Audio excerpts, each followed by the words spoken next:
This is from the book of Revelation. This is called the glorious woman, sometimes called the glorious woman in the sky.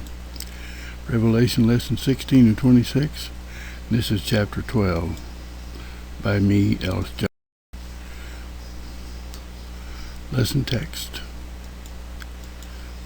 Revelation 12, 1 and 2. A great sign appeared in heaven, a woman clothed with the sun and the moon under her feet, and on her head a crown of 12 stars. And she was with child, and she cried out, being in labor and in pain to give birth. Song of Solomon, chapter 6, verses 9 through 10. My dove, my perfect one, is unique. She is her mother's only daughter. She is a pure child of the one who bore her. The maiden saw her and called her blessed. The queens and the concubines also, and they praised her, saying, Who is this that grows like the dawn, as beautiful as the full moon, as pure as the sun, as awesome as an army with banners? And this says above, says, Let us be glad and rejoice and give honor to him, for the marriage of the Lamb is come, and his voice hath made herself, his bride hath made herself ready. Revelation 19:7. Here we see in the middle, here at the bottom, supposedly the bride preparing for the marriage, the wedding. David described the church in Psalm 45. The psalm is really about Jesus as the King of Kings, but there's a beautiful section that also describes the queen. That would be the bride of Christ, or the church, wouldn't it? As we will see in this study, Israel, Zion, and Jerusalem were types, that is, symbolic prophecies of the bride of Christ, his queen, the church. There were women too. There were women too, for instance, Eve, Sarah, and Mary. Just think about all the women who preceded Mary, who gave birth to the ancestors of the Messiah. I'll talk about some of them right now. I suggest you read Psalm 45 now, so while you're turning there, I'll talk about this. Eve was the first of the woman. Jesus was said to be the seed of the woman, not the seed of the man. He had no earthly father. So he had mothers, though. There was Eve, and then there was, who would be the next one? Sarah, probably. Sarah, then Tamar, then Rahab, then Bathsheba. Well, before that, actually, Ruth, Bathsheba, and then Mary. Outline of the chapter. This is why they're mentioned in Jesus' genealogy in Matthew. These women are all mentioned. Outline of the chapter. In this chapter, we will see the woman clothed with the sun, her offspring, the male child, and also others that were her offspring, the great red dragon, Satan, the devil, the conflict in heaven, Satan and his angels against Michael and the angels, the war on the woman's seed. This happened on earth. Her seed caught up, that was the male child, her flight into the wilderness, the flood cast by the dragon, and the earth helping the woman. All these things are symbolic. They were not literal. Here we have another picture, artist rendition of the woman clothed with the sun, with the moon under her feet, and the great red dragon. She didn't look very pregnant there, but she was. Introduction. This now is the third set of symbols that show what happens in the period of the 1260 days, or the years, prophetic years of Roman imperial and papal supremacy. Remember that started in 70 AD and ended with Wycliffe's translation of the Bible into English in 1330. This is a picture in signs of the covenant people of God under the symbol of a glorious woman and her children. I think this is not just the church, but it's the history of how the church developed from Eve down through the centuries, and all the attempts that Satan has made to kill the progeny of the woman, all the male children that could become the Messiah. He didn't know which one or how, but he wanted to kill all of them.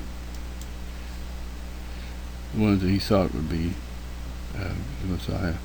There are hints of the age-old struggle of Satan to prevent the seed God promised to Mother Eve from coming into the world. The woman and her offspring are persecuted by the dragon during the period of pagan Rome and the period of papal supremacy, but God protects them so they survive.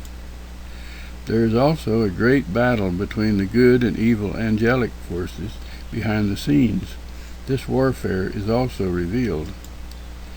There is a mixing of the metaphors, and there could be a duality of meaning of some of them.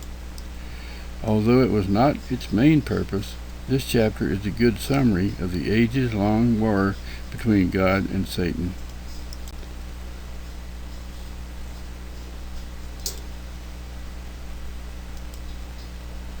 Revelation 12, 1-4.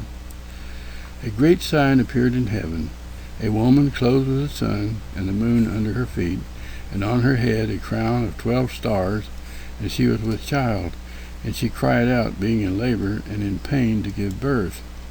Then another sign appeared in heaven, and behold, a great red dragon, having 7 heads and 10 horns, and on his heads were 7 diadems. Now this is the dragon trying to destroy the woman and her seed, but he's taking the form of pagan Rome. Here's supposedly his tail, dragging down the stars, who were the angels, or the leaders of the early church, I believe, after Constantine took over. And his tail swept away 1/3 of the stars of heaven and threw them to the earth. And the dragon stood before the woman who was about to give birth, so that when she gave birth he might devour her child.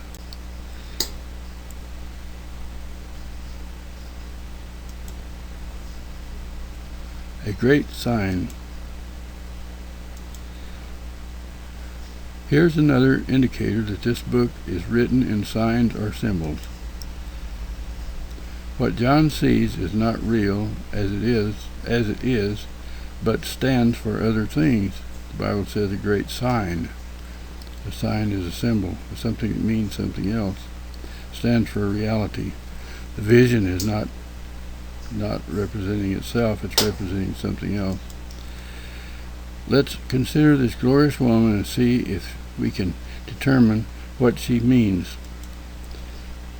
First, we have to connect all the dots, or consider all the associated symbols and put their meanings together to get an overall picture of what's actually going on there and who are the actors involved. The woman. Eve was the first symbol of the church. She was the first mother of all flesh, and mother or female ancestor of Jesus, and through him, mother of all the sons of God. God told Satan, the serpent, that it would be an offspring of Eve, or the woman, not Adam or a human father, who would crush his head, symbolically of course, Genesis 3:15. His final destiny is in the fiery lake of burning sulfur, which is described in Revelation 20, verse 10. Who is Satan? Satan is an angel, a created being, not God. He has none of the special attributes of deity, such as omniscience, omnipotence, and omnipresence.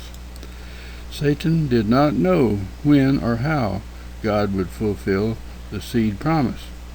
He had no idea what time would end for life on earth. When time would end for life on earth. So he had to try to kill the most likely candidate in each new generation. Here we have the Lamb of God that takes away the sins of the world. Satan didn't understand that, how that would be. How Satan's head was bruised. Remember, that was the promise that he gave. He said the seed of the woman would bruise the serpent's head. What did he know, and when did he know it? Meaning Satan. Because God encrypted his plan in prophetic signs and not in plain language, Satan was unable to figure out how and when his doom would come. Incidentally, that is why God gave the prophetic messages and signs, as was pointed out earlier in this study. Signs were not to inform in advance, but to serve as proof of the inspiration of the prophet after his prophecies were fulfilled. Here we have the first murder, Cain killing his brother Abel. Satan kept trying. There are 3 obvious attempts by Satan to get rid of the seed. When Cain killed Abel, John said Cain was of the evil one, 1 John 3:12. The killing of the boy babies by Pharaoh, whom God called a dragon, Isaiah 51:9. The slaughter of the boy babies of Bethlehem by Herod, Matthew 2:16. And when he thought he had removed Jesus through the cross, and there were probably other times in history that aren't so obvious. Satan kills Jesus. He had him killed on the cross. It was his work. Of course, it was through the plan of God. Satan did succeed in killing Jesus. He must have thought he was safe then, but he had no idea that Jesus' death would bring about his own demise. God protected Jesus' life until the right moment came for him to die on the cross. Psalm 91:11-12. I have a lot of series about that, how Jesus was able to die, being not subject to death. Satan didn't dream Jesus would come back from the dead. 1 Corinthians 2:8 tells you that. Hit the pause button and look over there and look that up. We overcome Satan just as Jesus did, in a death, burial, and resurrection. Romans 8:1-2. In chapter 6, Romans 6:17, and chapter 6, 1-4. Speaking of baptism, we enter into the death, burial, and resurrection through baptism, raised to walk in newness of life. The old man is put to death, is buried, and a new man comes forth. And this is a transformation. Just as Christ was transformed through death and resurrection. Our mother. In an interesting mix of metaphors in Paul's allegory of 2 women in Galatians 4:21-31, please read, he explains that Hagar is the mother of the unbelieving Jews, and Sarah is mother of all believers. This is a spiritual concept. Abraham is father of all believers, so Sarah is their mother, as is the church. Sarah is equivalent to the New Jerusalem, is our mother, the church. So that's in Galatians 4:21-31. I suggest you read that.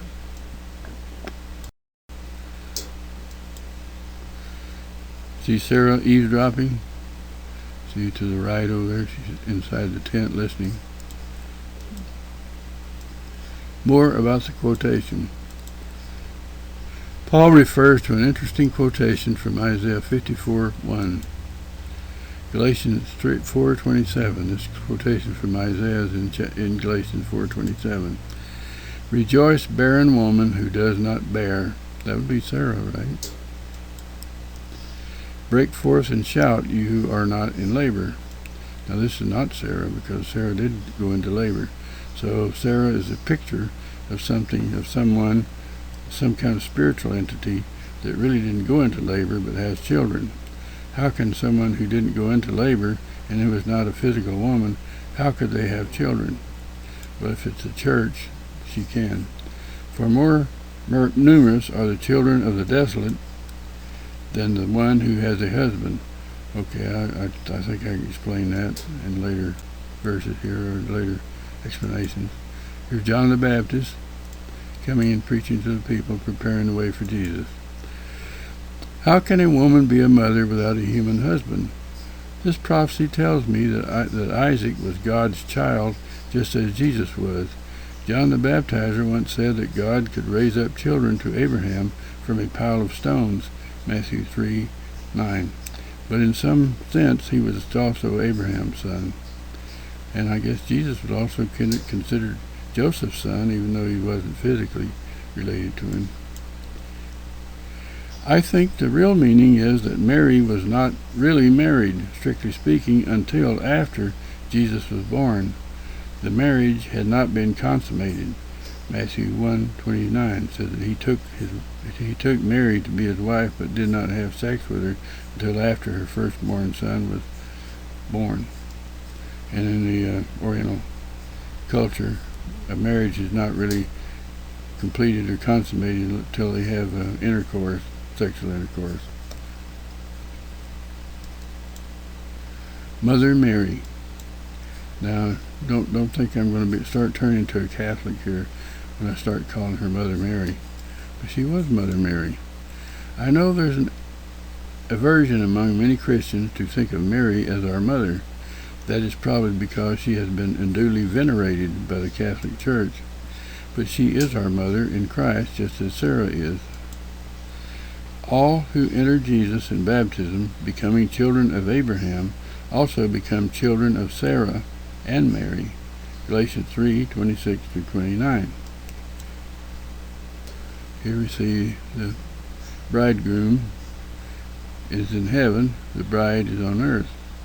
You see all the members in her train, in her bridal train. The desolate. Now what did that mean? One part of the prophecy that needs explaining is the sentence, "For more numerous are the children of the desolate than of the one who has a husband." Desolate means abandoned. I think this prophecy, like many others, has a dual meaning. It refers to Zion or Jerusalem, whom God divorced, then took back. But his true wife, that is Jesus that is God, representing God, is the church. Read the rest of Isaiah 54 and see Ephesians 5:22-32. Talks about the husband, the head of the wife, as Christ, the head of the church. And at the end of it, he says, I take this a great mystery, the two will become one flesh. But he says, I take this to mean Christ and the church.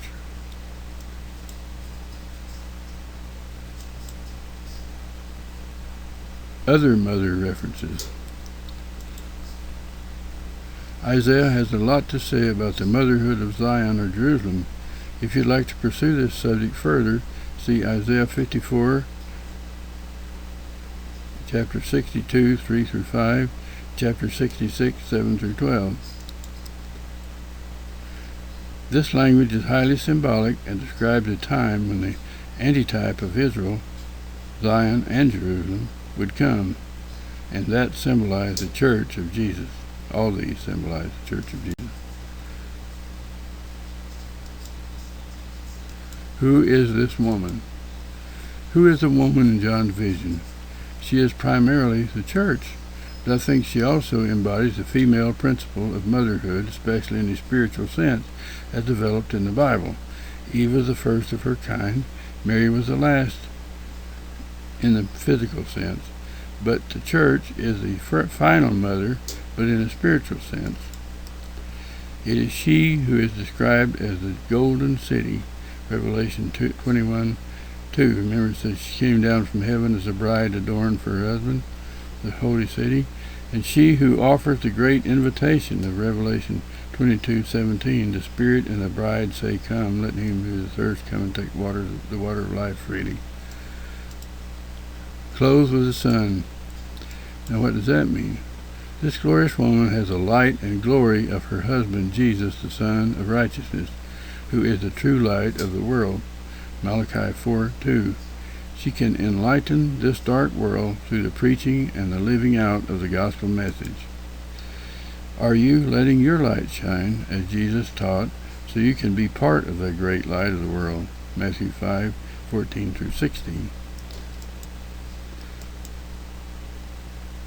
Moon under her feet. Now what does that mean? We just had here in California, well, I guess we did a whole across the United States and other places around the world, we had what they call a supermoon. The moon was the closest it's ever going to get to the earth, and it was a total eclipse. And while it was eclipsed, it turned into blood. It looked like it turned red. They call it the blood moon. But anyway, that's not what we're really talking about now. Jesus is the true light. We carry his light in the gospel, but we reflect the light of Jesus in our personal lives. The church is not the source of God's light.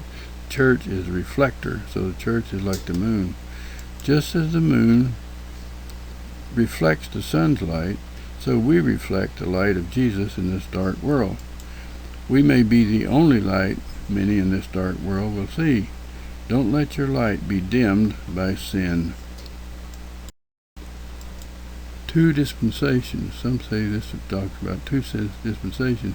The Christian would be the sun, and the old dispensation, the old Mosaic covenant, would be the moon. Some have suggested that the heavenly bodies, one superior in brightness to the other, might signify the two dispensations, the Old Testament and the New Testament, or the Mosaic covenant and the Christian covenant. In this view, the church stands upon the Old Testament in the sense that it was the foundation of the New Covenant. But she belongs to the superior covenant, and it is that covenant with which she is clothed. The first is under her feet. So that might have some meaning there. A crown of 12 stars. Now what does that mean? We read about 12 in the Bible, especially in the New Testament. Well, even in the Old Testament, there were 12 patriarchs, the heads of the 12 tribes of Israel. But what do we have in the New Testament? The 12 apostles, right? I think this woman could fitly signify both the Jewish nation, when it was in covenant with God before the death of Jesus, and the coming of the church. Could. I'm not sure if it has that meaning too. It is possible that the 12 stars are the Jewish tribal patriarchs before the child is born in the first dispensation. Then the same stars signify the 12 apostles of the new dispensation. This will be after the child is born. The 12 and 60 years of papal supremacy. I disagree with this chart. I think it started in 70 with the pagan Roman Empire and ended with the translation of the New Testament or the Bible into English in 1330. The time period involved, it was 1260 years. Much of this vision belonged to the 1260 years or 42 months of years of the Roman Empire and the papal supremacy. Therefore, I believe the woman is primarily the church, and the crown of stars is the rule of the 12 apostles of Jesus. They still rule in Jesus' name through their writings in the New Testament, and as Jesus said, sitting on 12 thrones, judging the 12 tribes of Israel, which is now the church. Matthew 19:28. The 12 tribes of Israel, the nation of Israel, the temple, all those things signify the church of the new dispensation. The great red dragon. John sees a great red dragon poised to devour the male child as soon as he is born. We are given the identity of this great reptilian creature. It is Satan, the devil, the ancient serpent that deceived the woman in Eden. Verse 9. His color, number of heads, horns, and the diadems on them are significant. The color red represents he's a bloody creature, a murderer. His color, head, horns, and diadems. That he is red indicates he is a bloody, persecuting force, a murderer. His 7 heads indicate a universal influence of power over the unbelievers of this world. The horns and diadems reinforce this idea. How he appears in this vision indicates that he is the real power behind the 7-head, 10-horned beast from the sea, the Roman Empire, and the Papal Empire, called the Holy Roman Empire. He has used them to do his dirty work.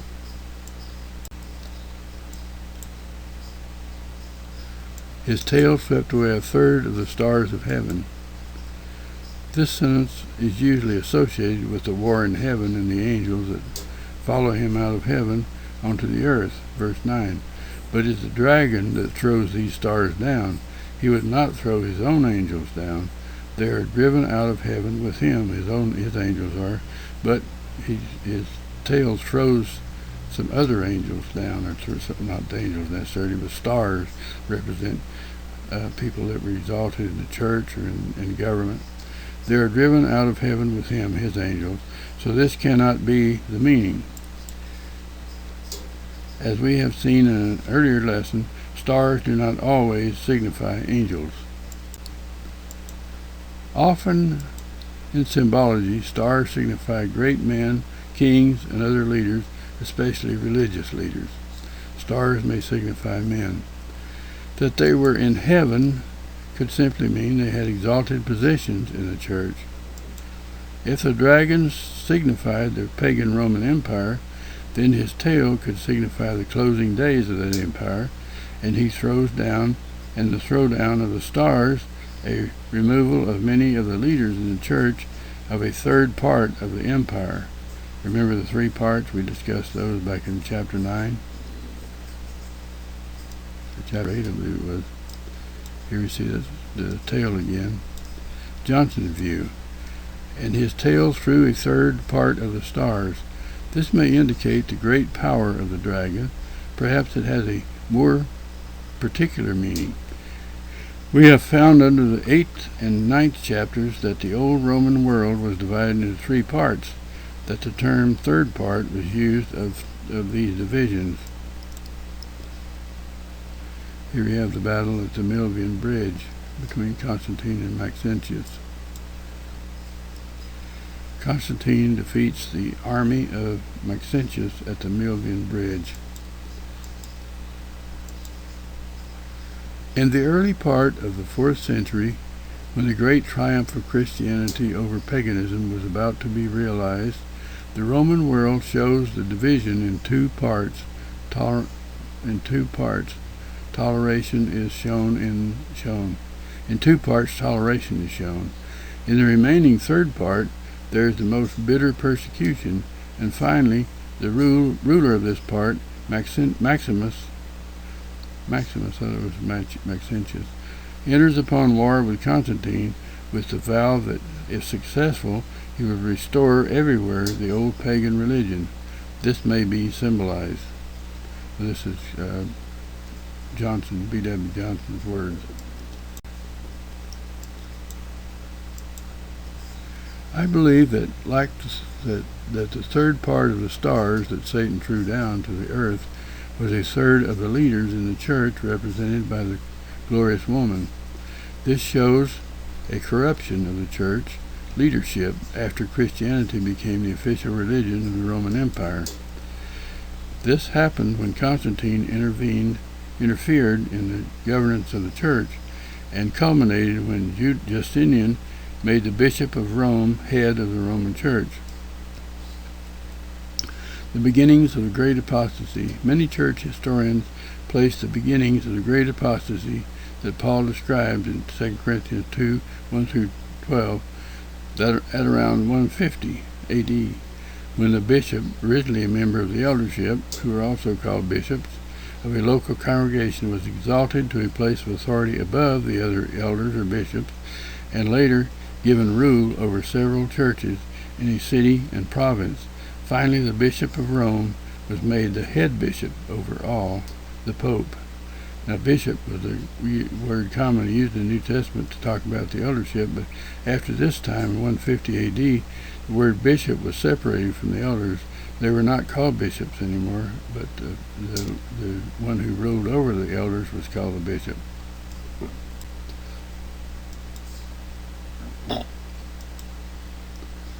Revelation 12, 5-6. And she gave birth to a son, a male child, who is to rule all the nations with a rod of iron. And her child was caught up to God and to his throne.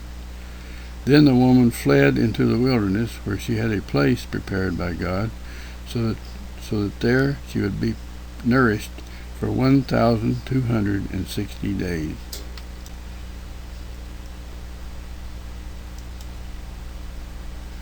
The male child. That the child was born before the 1,260 years of papal supremacy have led many to believe this child could be Jesus. The Jewish nation was God's wife who gave birth to his son. Then the same figure, the woman, mother, symbol, is used of the wife of God's son, the church. So there's a transition in symbology there. The covenant between God and his first wife, the Jewish nation under the Old Testament, was broken when she rejected her Messiah.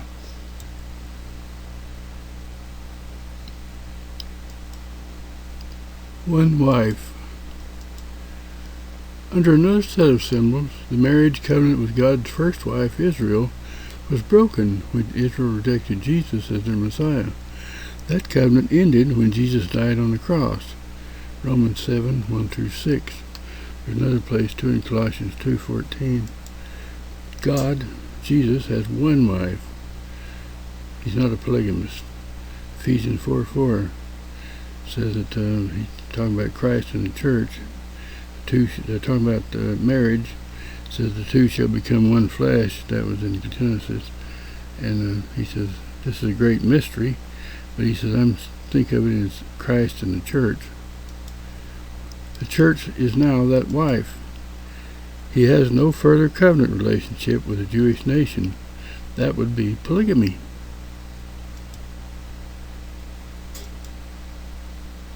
The church.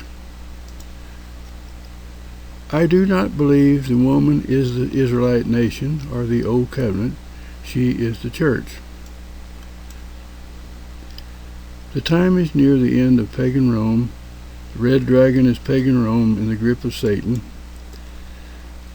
The male child is the church under a different sign. It is the male child we consider next. Let me just say, well, we're going to consider it next, so I'll talk about it then. Caught up to God and his throne. This male child is to rule the nations and was caught up to God and his throne before the 1260 years of papal persecutions begin. He is to rule all nations, or the believers in all nations. He is to be at or on the throne with God. This does sound like Jesus. If this is Jesus, his life, death, and resurrection are passed over. 7 heads of the serpent, and the horns and the crowns. Johnson's view. Johnson thinks the labor pains of the woman and the birth of the son mean that in a period of severe persecution there is an increase in the number of new spiritual births. If this is correct, and the male child is born before the 1260-year period of persecution begins, perhaps the labor pains of the woman means the sufferings inflicted by pagan Rome before Constantine. And if this view is correct, the color and form of the great red dragon means pagan Rome ruled by Satan. More on the male child. If the woman is the church, which I believe it is, the male child would have to signify a sudden growth or expansion of the church after the end of the persecutions of pagan Rome ended. I incline to this view simply because the church did not give birth to Jesus, and he was not snatched up to heaven while he was a baby. I think this signifies the special protection God gave the church from pagan Rome. So here we have the male child is the church, or is Christ's body. Actually, it's Christ on earth, and the church is given a place of protection by God. And it's as if it was snatched up to heaven on God, to be on God's throne. Okay, Romans 6:3, Galatians 3:27, 1 Corinthians 12:13, all speak of the body of Christ. We're buried with him in baptism into death, and we're buried into Christ. We're buried into the body. All spiritual blessings are in Christ. So the church, that we're all baptized into Christ. So we are Christ. We become Christ. Is the male child Jesus? The argument has been made that this is Jesus because he rules the nations with a rod of iron from heaven, sitting on God's throne. But the child could easily be a sign for the church for the following reasons. We are baptized into Christ, put on Christ, become one with him in his body, born again. He lives in us. Christ, then, is a symbol for Christians. Next, the rod of iron and sitting on God's throne. Do Christians do that? Before we leave the idea of the male child symbolizing the church, please consider this. After the general resurrection, Jesus will not be reigning, neither will Christians be reigning with him in heaven. According to 1 Corinthians 15:20 through 28, Jesus will reign until the resurrection at the end of time. Then he will hand over all things to his Father, that God may be all in all. So during the time that the church, until the end of time, while the church is on earth, he will be ruling the church. God has given him to be head over all things to the church, which is his body, the fullness of him who fills all in all. I believe that's in Ephesians 1. But 1 Corinthians, as we already showed you, 1 Corinthians 15:20 to 28 says that he will reign until he puts all enemies under his feet. The last enemy to be defeated is death. And after he defeats death, and that'll be at the resurrection at the end of time, then he said he will turn the reins of government over to God. He will be no longer reigning. Jesus' reign is on this earth until the end of time, but he will not rule in heaven. God will be all in all. He will turn the government over to God. Christians rule. When we studied the 7 churches, do you remember what Jesus promised to those who overcome? Let's review. Revelation 2:26 through 27. He who overcomes and he who keeps my deeds until the end, to him I will give authority over the nations, and he shall rule them with a rod of iron. As the vessels of the potter are broken to pieces, as I also have received authority from my Father. It's important to note that those who rule the nations with a rod of iron will reign on the earth, not in heaven. Revelation 5:10. Christians share his throne. Revelation 3:21. He who overcomes, I will grant to him to sit down with me on my throne, as I also overcame and sat down with my Father on his throne.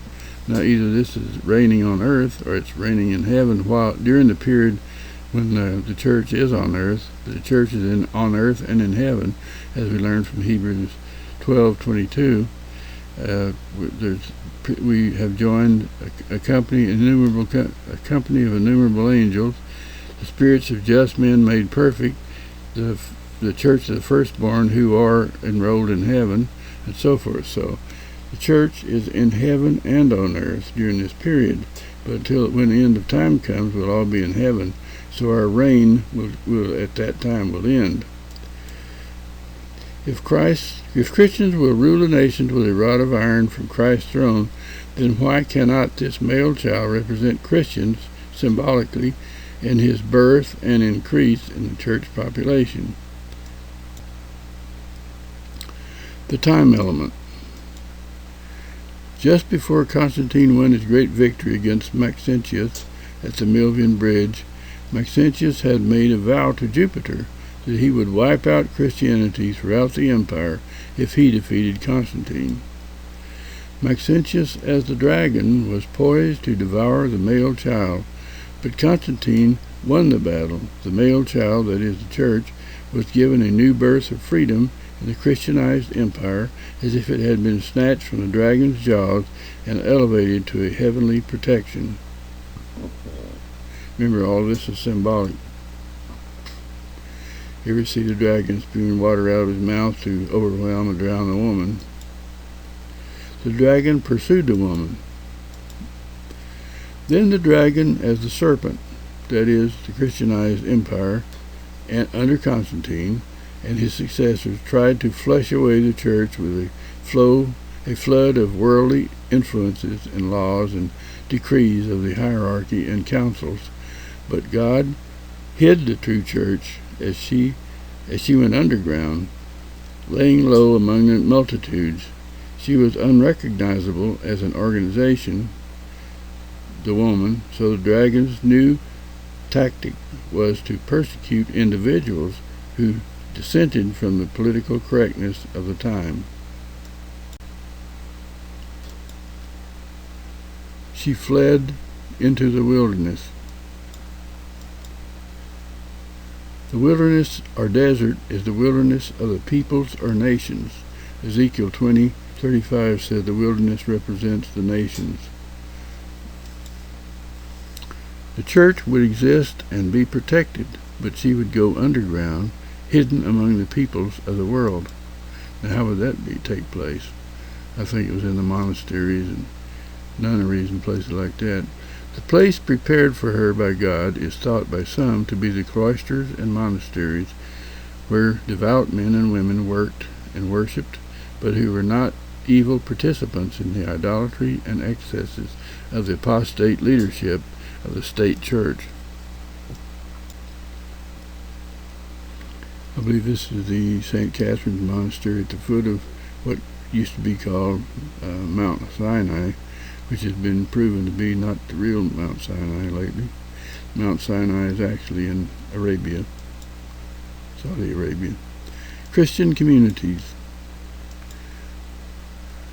During this period of papal supremacy, there were hermits and small communities of believers in deserts, here and there, living among the rocks and in the caves, and in the monasteries and cloisters, as we said before.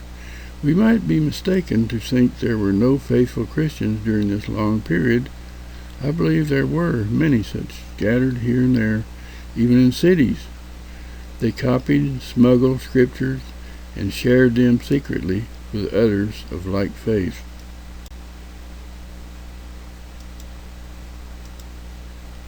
Revelation 12:7-9. And there was war in heaven, Michael and his angels waging war with the dragon. The dragon and his angels waged war, and they were not strong enough, and there was no longer a place for them in heaven, found for them in heaven. And the great dragon was thrown down, the serpent of old, who is called the devil and Satan, who deceives the whole world. He was thrown down to the earth, and his angels were thrown down with him. Remember, this is not the group that was thrown by his tail onto the earth. Those were exalted men of leadership in the church during the time of Constantine.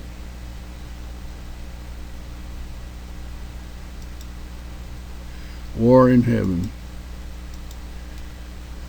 I would say this war to remove Satan and his angels from heaven might signify the victory of the forces supporting religious freedom on the earth, led by Constantine, backed up by the angelic forces. We know from passages in the book of Daniel that in the wars between nations, Satan's angels and God's angels opposed each other. This is found in Daniel chapter 10.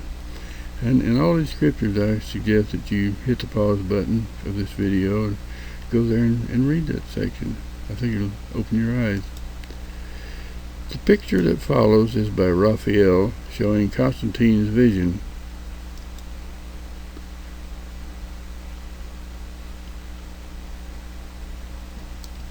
Notice the vision he saw in heaven. Read more about the battle and Constantine's vision here in the Wikipedia, the English version of the Wikipedia, the free internet encyclopedia. You can copy this, hit the pause button, copy that, and or you can go to Wikipedia and copy and just type in Constantine's vision, or the Battle of Constantine, or something like that. You really don't have to copy this, put it in. You can go to Wikipedia and find out more about Constantine just by typing it in the search window. See the dragon banner? That was used by the Roman soldiers, represented Rome. Johnson's view.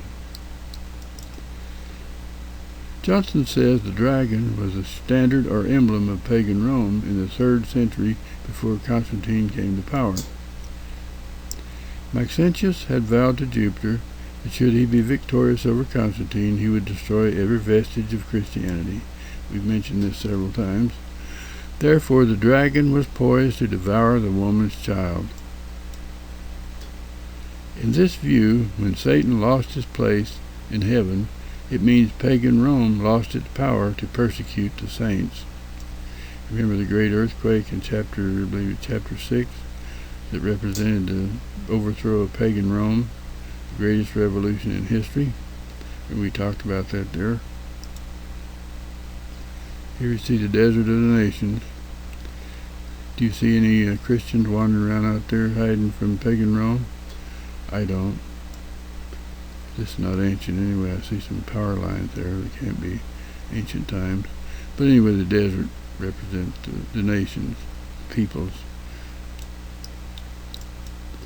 The desert or wilderness.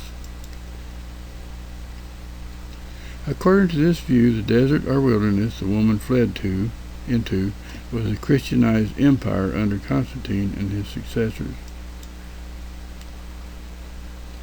True believers were hidden among the Christendom of the times, as well as during the period of papal supremacy.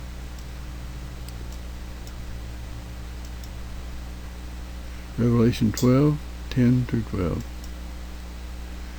Then I heard a loud voice in heaven saying, Now the salvation and the power and the kingdom of our God and the authority of his Christ have come, for the accuser of our brethren has been thrown down, he who accuses them before our God day and night. And they overcame him because of the blood of the Lamb, because of the word of their testimony, and they did not love their lives even when faced with death. Notice it was not just because of the blood of the Lamb, but also because of the word of their testimony.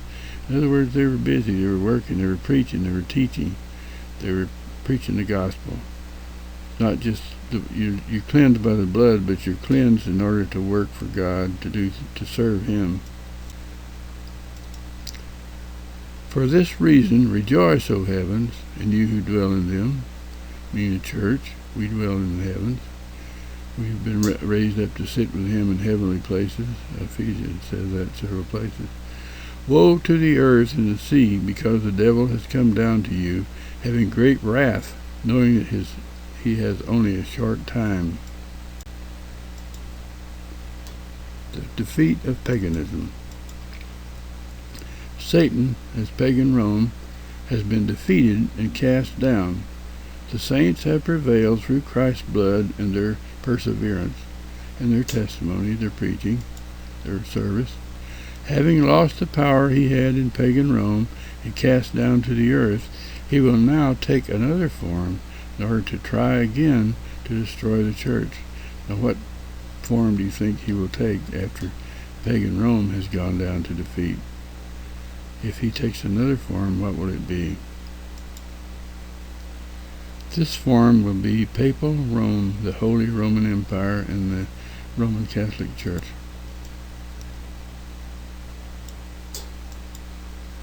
Revelation 12:13-14. And when the dragon saw that he was thrown down to the earth, he persecuted the woman who gave birth to the male child. But the 2 wings of the great eagle were given to the woman, so that she could fly into the wilderness to her place, where she was nourished for a time and times and half a time from the presence of the serpent. Now the time, times, and half a time is this was first revealed in Daniel, and it represents the 1260 years of the 42 months, because the time would be 360 days of 1 year, and times would be 720 days of 2 years, and half a time would be what would it be? Half of 360. It ends up being 1260 days from the and that represents years in prophetic time. That much time from the presence of the serpent. From dragon to serpent and back. I don't know if there's really any change in that, because he's interchangeably called a dragon and serpent throughout. An interesting change has taken place. I don't really know if it really is a change. The great red dragon is not great or red or a dragon, At least temporarily, he is just a serpent until he has a new plan. Well, I don't know if this is really true. I know I wrote this at the time. I thought it was true, but I might have changed my mind. I wrote all this except when I quoted what I quoted from Johnson. He couldn't kill a woman or her offspring under pagan Rome, so now he will try in papal Rome. But as always, God protects his own, so they will always survive. God gives a woman the wings of the great eagle so she can escape the serpent. Here we see again the artist's idea of what the 1260 days meant, 1260 years. I believe it started at 70 and ended at 1330. Time, times, and half a time. Here we have it explained as I did before. Time means a year in prophetic language. Times means 2 years. Half a time means half a year. If we count the days in 360-day Jewish years, we come up with 1260 days, and 1260 prophetic days mean 1260 years. This again is the period of papal supremacy. 42 months is an iteration. Means the same.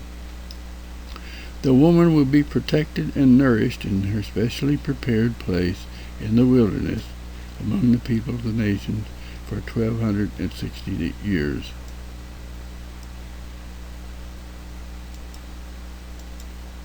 Revelation 12:15 and 15 and 16. And the serpent poured water like a river out of his mouth after the woman, so that he might cause her to be swept away with the flood. But the earth helped the woman, and the earth opened its mouth and drank up the river which the dragon poured out of his mouth. Now notice that the water comes from his mouth. I think this is the dragon is Satan, of course, and he's very deceitful. And his influences and his evil teachings and so forth are meant to overwhelm the church and to destroy it. But the earth helped the woman. And what is the earth? How can the earth open its mouth and drink up the river? A flood from the serpent's mouth. This shows an effort to overwhelm and drown the woman in the waters of the worldly powers and influences in the papal empire and the false teachings from the devil's mouth. But the earth, which signifies the governmental powers of some country or other, protects her by taking away this threat. This is usually thought to be the German princes who protected Luther when the Pope tried to kill him and his followers. I think there were other princes in the papal empire that protected Christians too, besides just the German princes. And I know in England there were princes, King Henry, for instance.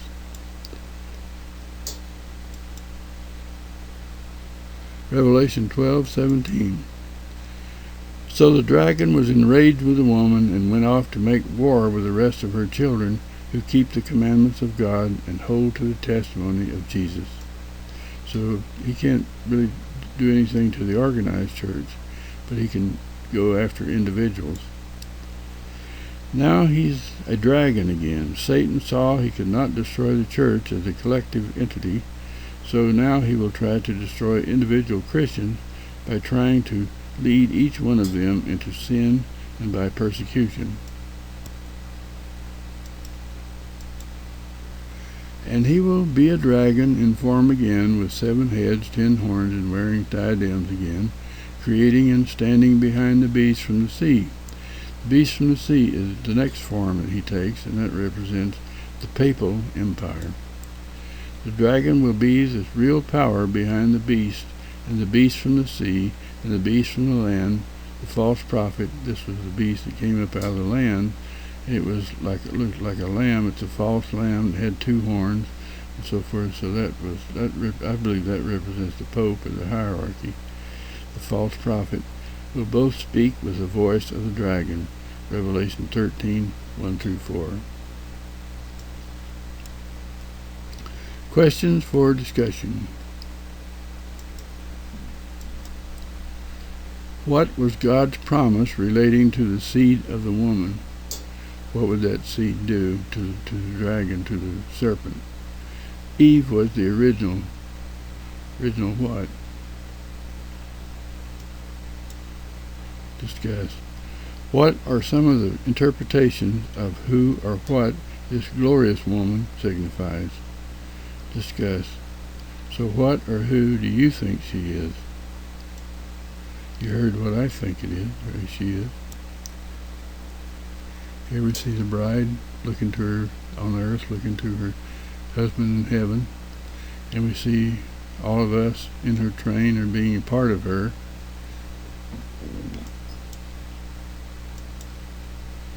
Who is Satan? Was he a deity? Was he a part of the Godhead? Or was he a fallen angel? Why was Satan always trying to kill the male children of the woman? What did he think he could accomplish by that? Under Pharaoh in Egypt and under Herod the Great in Bethlehem and so forth. Discuss. Is the church spoken of as our mother? Would that be in Galatians 4? She is our mother. Direct quotation from Paul. How many wives does Jesus have? Is he a polygamist? He only has one wife, which is the church. If he has only one wife, he has one church, one body, one church.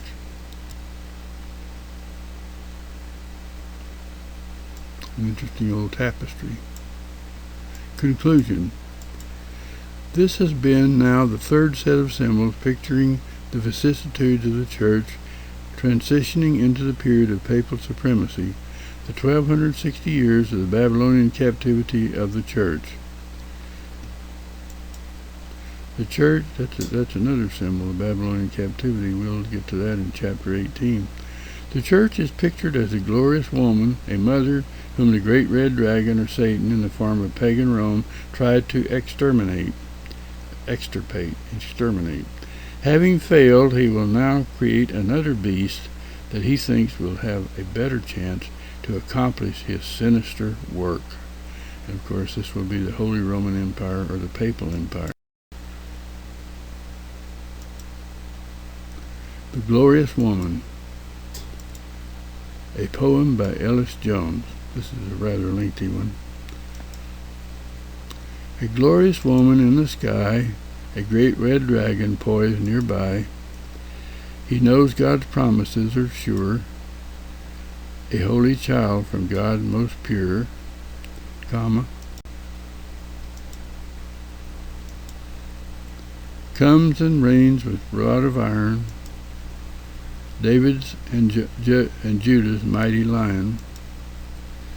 He'll crush the heads of tyranny, destroy the beasts from land, beasts plural, from land and sea. The dragon fails to execute, the woman now he'll persecute. On eagle's wings she turns and flies, before the dragon's flood can rise. To overwhelm and drown her there. The earth then helps the lady fair. It opens and provides a drain as she flees into the plain. The church is what protected there, till men will someday be aware, her glory seen by human eyes, as if she came down from the skies. As a bride in wedding gown, God's golden city will come down, Mount Zion raised above every hill. The thought should give us all a thrill, ne'er to be obscured again by the dragon's man of sin. This is the 2 Thessalonians 2, verses 1 through 12, calls the Pope the man of sin, man of lawlessness. The dragon tries by tricks and lies, wearing every shrewd disguise, to destroy the offspring of the church. by every slander, to besmirch that holy name by which we're called. He hopes himself to be installed on a throne for all to see. This we know will never be. We worship God and Him alone, to glorify through Christ the Son. Someday Jesus comes to take and throw the dragon in the lake that burns with sulfur and with fire. The land beasts, sea beasts, both are there. The Bible says that they're thrown into the lake in chapter 19 by the rider on a white horse after they're captured, thrown into the lake. And at the end of chapter 20, it says the dragon himself is also thrown into the lake, quote, where the beast and false prophet have been thrown, end of quote.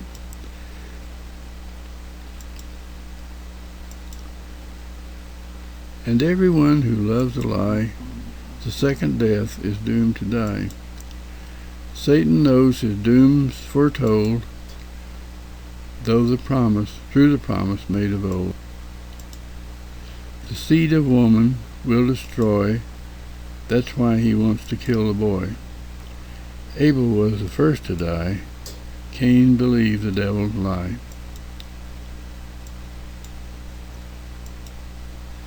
That life can be just as we want.